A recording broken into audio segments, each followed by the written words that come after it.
मुझे बताइए सर, एक मिनट, मैं छोटे-छोटे सवालों पर छोटा-छोटा उत्तर लेता रहता हूं, कई सवाल इकट्ठे हो जाते हैं, उत्तर देने में दिक्कत होती है। उत्तर दीजिएगा, अलग विषय। मगर हम यह भी बताना चाहते हैं नेगेटिविटी आज से नहीं है, बचपन से याद करिए, फिल्मों में दिखाया जाता है कुंभ के मेले में दो भाई बिछड़ गए थे। यानी हमेशा से इकोसिस्टम ये दिमाग में रखता है कुंभ मेला एक ऐसी चीज है जिसमें बिछड़ने का डर रहता है। भारत में डायन है। आज क्या उन्होंने सवाल पूछा था कि क्या भारत में डायन है, और आगे क्या बोला था, जो हमको खा जाना चाहती है। हाँ, अब मैं बताना चाहता हूं, आप सुनिए, हम एक मिनट तो सबकी है, एक मिनट करिए, अभी बात खत्म हो जाएगी। आप आजम खान से कहलवा दीजिए कि वो कुंभ में आस्था रखते हैं, कह ही नहीं सकते क्योंकि उनकी धार्मिक मान्यता उन्हें रोकती है। बाबर की कब्र पे इनकी तीन पीढ़ियों ने जाके सजदा किया है। किसने इनवाइट किया था वहां? 1959 में जवाहरलाल नेहरू, 68 में इंदिरा गांधी और 2005 में मनमोहन सिंह के साथ राहुल गांधी। और किस भाव से किया है? जो नटवर सिंह, जो इनके विदेश मंत्री रहे, उन्होंने अपनी किताब one life is not enough में लिखा है 68 में जब इंदिरा गांधी बाबर की कब्र पे सजदा कर रही थी, मैं उनसे चंद फीट की दूरी पे खड़ा था। और बाबर की कब्र पे सम्मान देना अपने आप में बहुत बड़ी बात है। और इंदिरा जी के साथ और भी बड़ी बात ऐसा लगा कि जैसे कि सदियां सिमट कर लम्हों में आ गई। वो इस पृथ्वी लोक पर उतने दिनों तक अलौकिक सत्ता का अवतरण होता है और हम श्रद्धापूर्वक सभी जाति, संप्रदाय, धर्म के लोग, समूचे देशवासी पूरी आस्था के साथ कुंभ के इस मेले को साक्षात प्रणाम करते हैं। और हम उम्मीद करते हैं कि अधिक से अधिक लोग, 45-50 करोड़ लोग वहां पहुंचेंगे। अब बात यहां कुंभ की बहुत बहुत बहुत गंभीर है। देश के लोगों, आप सुनिएगा, एनजीटी का आदेश है 6/11/2024 को। वो लिखते हैं कि अकेले प्रयागराज नगर पालिका निगम में 128 MLD मतलब 12 करोड़ 80 लाख लीटर पानी प्रतिदिन मलमूत्र गंगा में मिलाया जा रहा है। मैं नहीं कह रहा हूं, एनजीटी के आदेश में है। और जो compliance report central pollution control board ने दी, केंद्र की मोदी सरकार ने दी, वो क्या दी? चौंक जाएंगे, आपके पैरों तले जमीन खसक जाएगी। 247 नालों का 351 करोड़ मलमूत्र आज जब हम प्रयागराज कुंभ में की बात कर रहे हैं तब उसमें मिलाया जा रहा है। सर, आप फीकल कोलिफॉर्म बैक्टीरिया होता है। क्या पाया एनजीटी ने, पता है? और मैंने, एनजीटी तो कोई संस्था नहीं जांच की, ये तो central pollution control board, state pollution control board, वो कह रही फीकल कोलिफॉर्म नाम का बैक्टीरिया जो होता है वो सिर्फ मानव और जानवरों के मल में होता है। वो कह रहे हैं कि नॉर्म्स है 230 और जहां पर कुंभ में स्नान किया जाएगा वहां 540 है MPN पर 100 ml। यानी तो ये इसका नहीं आस्था का प्रश्न है। हम पूछना चाहते हैं, या तो कहें आदित्यनाथ जी की कोर्ट झूठ, और ये कौन सी compliance report? Uttar Pradesh GT ने सिर्फ यही नहीं किया, उत्तराखंड जहां से मां गंगा निकल रही है, जो प्रधानमंत्री कहते थे मां गंगा ने बुलाया, उस गोमुख पर जहां से गंगा निकल रही है वहां ये पाया और वहां पर FIR के आदेश दिए एनजीटी ने कि वहां पर भी आधी रात को खांसी आवे, सही शाम से मुंह फैलावे। यानी खांसी आनी है रात में तो मुंह फैलाने की शुरुआत हो जाती। मगर भावना देखिए कितनी विद्रूपता की भावनाएं इन लोगों के मन में भरी हुई हैं। और जो यथार्थ है वो बताता हूं। कुंभ मेले के बारे में अभय जी नाना प्रकार की बातें बता रहे हैं, यानी ये समझाने का प्रयास कर रहे हैं कि वहां जाना और स्नान करना ठीक नहीं। वो डेटा के साथ बात कर रहे हैं। नहीं, मैं इसीलिए मैं कह रहा हूं कि जिसकी वो बात कह रहे हैं, और आज का जमाना तो सोशल मीडिया का जमाना, गंदगी होती तो उन्होंने छिड़काए दिया होता ना सोशल मीडिया के ऊपर। प्रियंका गांधी जी वाराणसी से प्रयागराज स्टीमर से गई थी, कुछ साल पहले की बात है। कितनी जगह उन्होंने सोशल मीडिया में पोस्ट किया, ये गंदगी है, वो गंदगी है। साफ निर्मल गंगा दिखाई पड़ रही थी कि नहीं? अगर होती तो मैं दावे के साथ कहता हूं कांग्रेस ने फ्लडेड कर दिया होता। देखो यहां बाकायदा वाराणसी से प्रयागराज तक गई थी, जो इस बात का प्रमाण है। योगी आदित्यनाथ जी ने किया, वो एक अलग विषय है। मगर हम यह भी बताना चाहते हैं नेगेटिविटी आज से नहीं है, बचपन से याद करिए, फिल्मों में दिखाया जाता है कुंभ के मेले में दो भाई बिछड़ गए थे। यानी हमेशा से इकोसिस्टम ये दिमाग में रखता है कुंभ मेला एक ऐसी चीज है जिसमें बिछड़ने का डर रहता है, खतरा है, जाने में गड़बड़ रहता है। और आप देखिए, मैं इसलिए भी बोल रहा हूं, हमें बचपन की जो याद है अर्लीस्ट कुंभ मेला 1989, 2013 हुआ, 2001, 1989, अब 77 वाले की तो अपने को याद नहीं है जी। उसी समय मेरे मन में बात आया था, उस समय यूपी रोडवेज और ट्रेन में एक्स्ट्रा टिकट लगने लगता था। वो क्या है? मेला टैक्स। तभी मुझे ध्यान आया, मेला टैक्स और हज सब्सिडी। मेला टैक्स और हज सब्सिडी, ये उस समय एक बालक के रूप में मेरे मन में बात आई। और सोचिए वो सरकारें करने वाली आज ये बताने का प्रयास कर रही हैं। और दुबे जी कैसे बोले, मुहूर्त बताने लगे। अरे ये वो लोग हैं, जब 2004 में डॉक्टर जोशी ने एस्ट्रोलॉजी को इंक्लूड किया था, सब कोर्ट गए थे कि जो ज्योतिष है ये अंधविश्वास है। और आज मुहूर्त मर्मज्ञ होकर, जैसे लगता है मुहूर्त चिंतामणि इन्होंने ही लिखी हो, ये बताने के लिए आ जाते हैं। और मैं भाटी जी को बताना चाहता हूं, इन्होंने कैसी बात कही कि साहब उन्होंने मेट्रो के लिए किया था, वैसे जिस प्रकार की भीड़ आएगी वो मेट्रो से काम होने वाला नहीं है। फ्रैंकली स्पीकिंग आपको ये पता होना चाहिए। रेलवे जिसे- स्पेशल कोचेस चला और मगर वो नहीं हो पाया। 2017 में सरकार बदल गई, मगर हुजूर हज हाउस बन गया गाजियाबाद में। 6 सितंबर 2016 को हज हाउस का उद्घाटन हो गया। क्या सरकार फटाफट फटाफट फटाफट काम करती है, मगर वहां पे क्या बताएं नहीं बन पाई। और 12-13 की मैं बात बताऊं, सीएजी की रिपोर्ट है जो 13 के कुंभ मेले के ऊपर, जिसमें अनेक आपत्तियां सरकार कांग्रेस की थी जी। इन्होंने करवाया था। भगदड़ मची थी, 40-45 लोगों की जान गई थी। प्रयाग स्टेशन के ऊपर भगदड़ मची थी जिसपे कह रहे हैं। और मैं लोगों को बताऊं, उस समय पिछले समय में महाकुंभ में कौन था मेला समिति का अध्यक्ष? आजम खान। आजम खान। ये देखिए, मगर प्रोफेसर राम गोपाल क्यों नहीं हो सकते थे?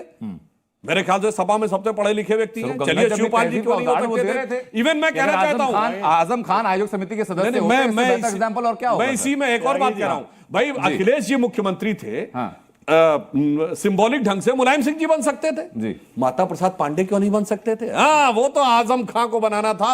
ये दर्शाता है कि कोई ऐसा मौका नहीं छोड़ते जहां पर कि हिंदू धर्म और सनातन धर्म की परंपराओं पे सुई चुभ होने का मौका दे। ठीक है सर, छोटा सा तो पवित्र आयोजनों पर, पवित्र कामों पर चर्चा करते समय हमें अपने मन के कलुष और मैल और नफरत जो है एक किनारे रखनी चाहिए।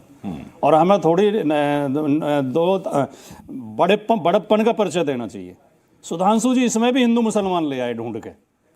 हज हाउस बन गया और मेट्रो नहीं चली, इस दोनों को कोई संबंध। आपने सत्यनारायण की कथा कराई, आपने कराई, सुधांशु जी ने कराई। सत्यनारायण की कथा में हमने पूजा को पूरी विधि विधान से आत्मसात किया। उसके बाद क्या होता है? उसके बाद त्यागी जी या सुधांशु जी कहेंगे चरणामृत ले लो। मतलब भगवान के चरणों का अमृत। अगर आप उस चरणामृत अमृत के नाम पर मलमूत्र परोसेंगे तो क्या मेरी आस्थाएं खंडित नहीं होगी? बिल्कुल। 46 स्थान पर सैंपल लिए हैं, 46 स्थान पर खुद। और ये राज्य सरकार की कंप्लायंस रिपोर्ट है। उस 46 स्थान में से 17 स्थानों पर 2500 एमपीएन कोलिफॉर्म निकला, फीकल कोलिफॉर्म। आप जानते हैं क्या कहा? और ये बात कुछ भी मैं नहीं कह रहा हूं जी। एनजीटी ने कहा वाराणसी के लिए। चलिए, प्रधानमंत्री जी सांसद हैं वहां के, क्या कहा वहां के लिए? वहां के डीएम को बुलाया ऑनलाइन जब सुनवाई चल रही थी। उन्होंने कहा कि डीएम साहब लिख दीजिए गंगा के किनारे कि ना ये स्नान करने लायक है ना पीने के लायक है, नहीं तो पद छोड़ दीजिए आप ये। अगर इतनी गंभीर टिप्पणियां की है तो फिर इसका अर्थ क्या लगाया जाए? हमारा दायित्व है, हमारा दायित्व है। हम प्रतिपक्ष में, देश की जनता ने कहा आप समालोचना कीजिएगा, रास्ता दिखाइएगा। हम आग्रह कर रहे हैं, ये अच्छी बात है आदित्यनाथ जी, आप विधि विधान से संपन्न कराइए और ये सुनिश्चित कीजिए कि जिस स्थान पर हमारी धर्म प्रेमी जनता आस्था की डुबकी लगाए वहां ये अन्याय उसके ठीक साथ है सर। नहीं। अब मुझे बताइए सर इस बारे में, ये तो लॉजिकल बात कर रहे हैं सर कि गंगा अगर अपवित्र है तो कैसे लोग वहां पर पहुंचे स्नान करने के लिए? वो स्टार्ट दे रहे हैं जीटी। मैं बिल्कुल लॉजिकल बात करता हूं। यदि जो कुछ अभय जी कह रहे हैं ये सत्य है, आपने विधानसभा में सवाल उठाया, संसद में सवाल उठाया। और सुनिए पूरी बात, एनजीटी को सेमी जुडिशियल स्टेटस है, तो मैं कह रहा हूं इन्होंने जाके कोई कंप्लेन की एनजीटी में या कोर्ट में? नहीं, क्योंकि यहां पर आकर एक भ्रम फैला देना बहुत आसान काम है बजाय यथार्थ और तथ्य में आके रहने को। और जिस प्रकार का अभियान चला नदियों की सफाई का, उस अभियान के अंदर जो सफलता मिली है इसमें पूरे देश को बहुत साफ दिखाई पड़ता है। अब मैं यहां यह भी बताना चाहता हूं, नहीं, उत्तर प्रदेश की अरे भाई मैं तो कह रहा हूं कि आप पानी की गुणवत्ता के आधार से लेके और मुहूर्त की महत्ता तक पूरे देश को समझ में आ रहा है कि आपकी मानसिकता क्या है। और नहीं, मानसिकता बता रहा हूं, जैसे अभी भाटी जी ने कहा, तो मैं भाटी जी को याद दिलाना चाहता हूं, हमने कहा हम नहीं लाते हैं आप बाज, आपने कहा इसमें तो नहीं बना पाए, पर अखिलेश जी की सरकार ने आगरा में मुगल म्यूजियम बनाया था। क्या जरूरत थी मुगल म्यूजियम बनाने की, जिसका नाम योगी जी ने बाद में बदल के छत्रपति शिवाजी म्यूजियम कर दिया। मानसिकता आप लाते हैं बीच में, आजम खान को आप अध्यक्ष बनाते हैं कुंभ मेले का, मुगल म्यूजियम आप बनवाते हैं। और बनाने में आपत्ति क्या है आपको? वो भारत का नागरिक नहीं है। इस बात की है कि अगर मंत्री नहीं थे सरकार में, बता रहा हूं, जो बढ़िया प्रबंध कर सकता था उसे हमने बनाया। बता रहा हूं आजम खान आपके हिसाब से इकलौते चेहरे थे जो मैं बता रहा हूं, प्रबंधन कर सकते थे। धर्म और जाति देखते। बता रहा हूं क्यों आपत्ति है। बहुत साफ आपत्ति इसलिए है कि जिस व्यक्ति पे यह आरोप है कि 1990 में उसने कहा कि भारत माता डायन है, उस व्यक्ति के अध्यक्षता में ये होना बहुत आपत्तिजनक। ऐसा नहीं दूसरी कहा, बात प्रश्न आजम पूछा था। जी नहीं, अब सुनिए दूसरी बात मैं कहना चाहता हूं। देखिए ये आप गलत कोट करते हैं। नहीं गलत, मैंने कहा बार-बार 1990 में बिल्कुल आरोप है, उन्होंने कहा था भारत माता। अब झूठ नहीं बोल रहा हूं, ये बिल्कुल ये नहीं कहा था भारत में डायन है। आज क्या उन्होंने सवाल पूछा था कि क्या भारत में डायन है? और आगे क्या बोला था? हाँ, जो हमको जो खा जाना अपने चाहती बच्चों को है। खाएगी। हाँ, अब तो मैं फिर बताना चाहता हूं। आप अब मैं कहते सुनिए, नहीं। अब मैं एक मिनट भारत माता सबकी है, एक सबसे मिनट प्यार चलिए, करेगी। अभी बात खत्म हो जाएगी। आप आजम खान से कहलवा दीजिए कि वो कुंभ में आस्था रखते हैं। कह ही नहीं सकते, भारत क्योंकि में उनकी धार्मिक मान्यता उन्हें रोकती है। आपका ये बहुत साफ संदेह- बात है। वो आपका एक बार ये कहला दे संदेह कि वो गलत आस्था है। रखते हैं। अच्छा आपका ये सुनिए, संदेह अब गलत एक मिनट, है। संदेह नहीं। आप देश के नागरिकों पर संदेह करते हैं, ये देश आजम खान की श्रद्धा है ये कुंभ भारत में। के संविधान में अच्छा आस्था सुनिए, नहीं रखते। आजम खान गए ये थे बात- स्नान करने? हाँ, नहीं गए। जब 2001 में हुआ तब करोड़ राजनाथ जी, अब देखिए भारतीय- बीच में आप बोल रहे हैं सर, देखिए, बीच में कुंभ हम लोग में नहीं एक स्नान तो दूसरे पे मैंने भी काट नहीं रहे किया थे। आज तक। नहीं नहीं, मैं ये लेकिन नहीं ऐसा कह रहा थोड़ी एक मेरी हूं। अब आस्था सुनिए भाई, जो मैं पूरी बात बोल रहा भाई, ये हूं। सबको सौ बात अरे थोड़ी मिलता सबको है। नहीं, 2001 में हुआ था तब हमारी सरकार थी, राजनाथ सिंह जी मुख्यमंत्री थे, मेला समिति के अध्यक्ष लालजी टंडन थे। गए थे ना?